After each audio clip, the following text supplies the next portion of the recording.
I drift into the sound of wind. How small my life must be to fit into his palm like that. Holly leaf, blue jay, feather, milkweed fluff, pin straw, or sycamore pod, resembling scraps of light. The world slips through these fingers so easily. There's so much to miss. The sociable bones, linked up in supple rows, mineral seams just under the skin. I hold my palm against the sun and don't see palm or sun. Don't hold anything in either hand. I look up, look away. What's that? I trip and stumble, fall again, find myself face down in duff, a foam of fallen live oak leaves, with only this life, mine at times.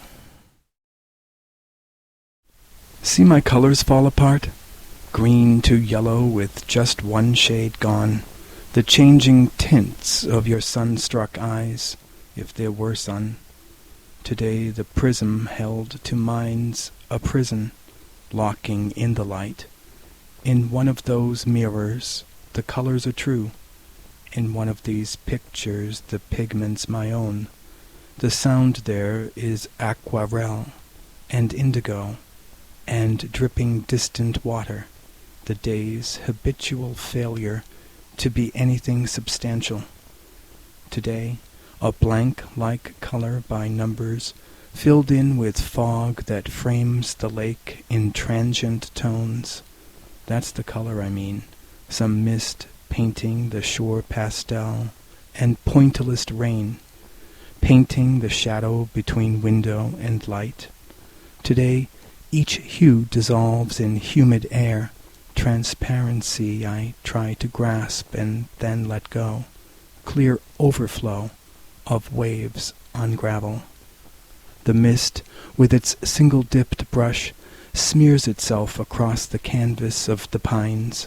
The pines, knowing no better, run together on a morning palette.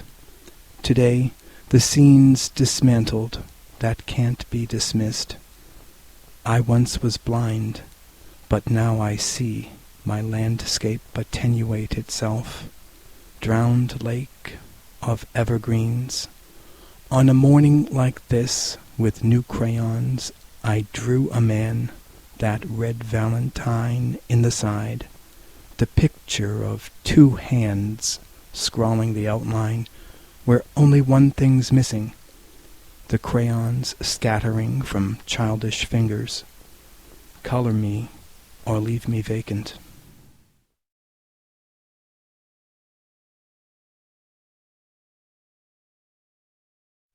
Eros, in his striped blue shirt and plaid green shorts, goes strolling through Juno Park at 8 o'clock, with only a hooded yellow windbreaker for protection, trawling the bushes after work, while tugboats crawl the dark fresh water outlook.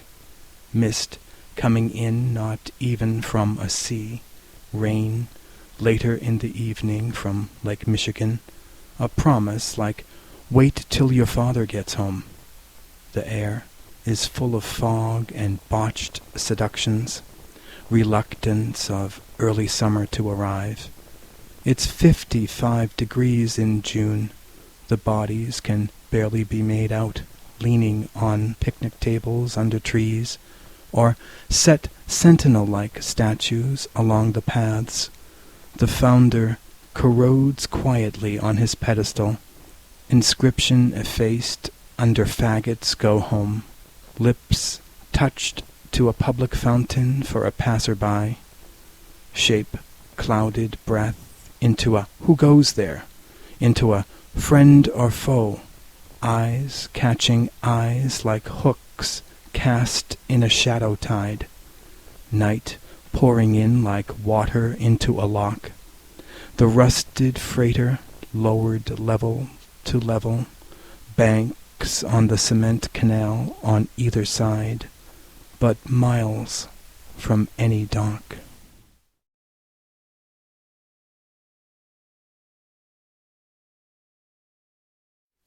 You are like me, you will die too, but not today. You, incommensurate, therefore the hours shine.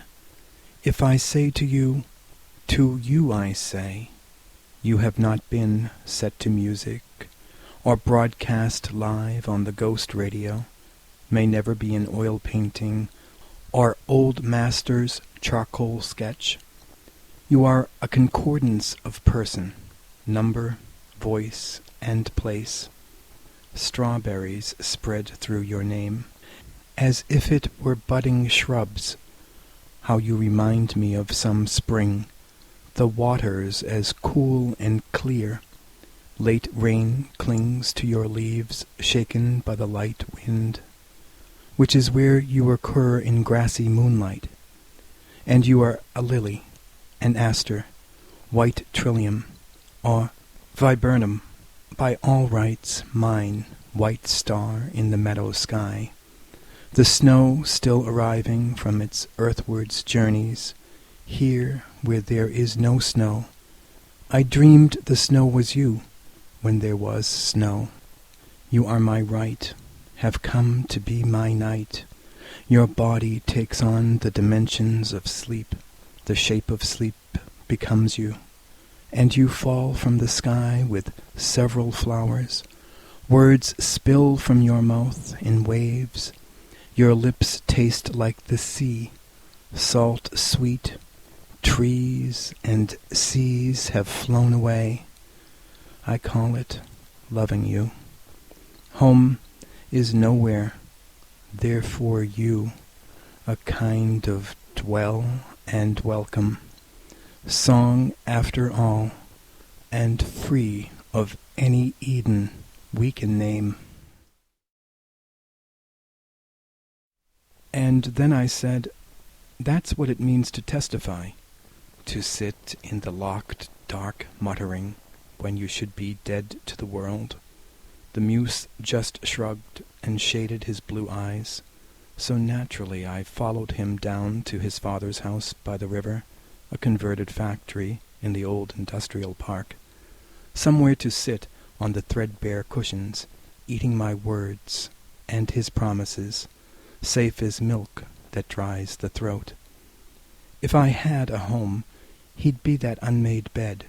He's my America, twisted in dirty sheets, my inspiration for a sleepless night. No getting around that white skin. He throws things out the window he should keep. He collects things he should feed to the river. He takes me down. While there, I pick them up. The river always does this to me. Gulls squawking and the smell of paper mills upstream, air crowded with effluents like riding the bus under water. I'm spending nights in the polluted current, teaching sunken bodies how to swim. My feet always stay wet. Sometimes I leave footprints the shape of blood. Sometimes glass flows through broken veins, and I glitter.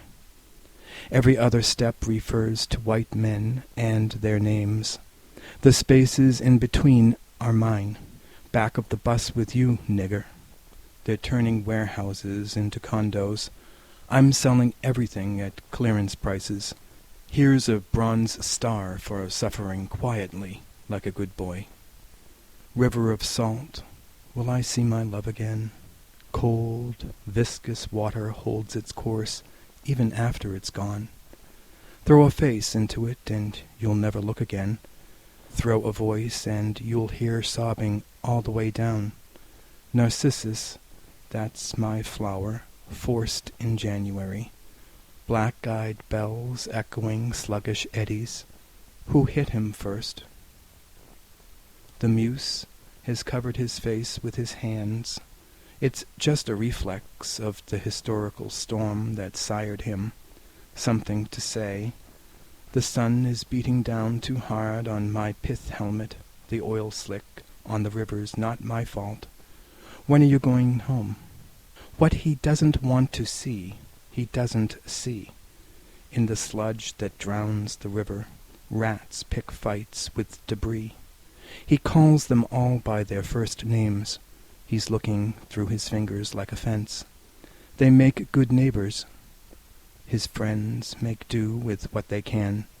They drink beer from sewer-colored bottles in the dry stream bed, powdered milk of human kindness and evaporated silt. They stay by the river till past sunrise, crooning a lullaby to help it to sleep. The words of their drinking songs are scrawled on the ceiling. Mene, mene, tekel, upseren, a madrigal for the millennium's end. I'm counting down the days in someone else's unmade bed. Let these things break their hold on me. The world would like to see me dead, another gone black man. I'm still awake.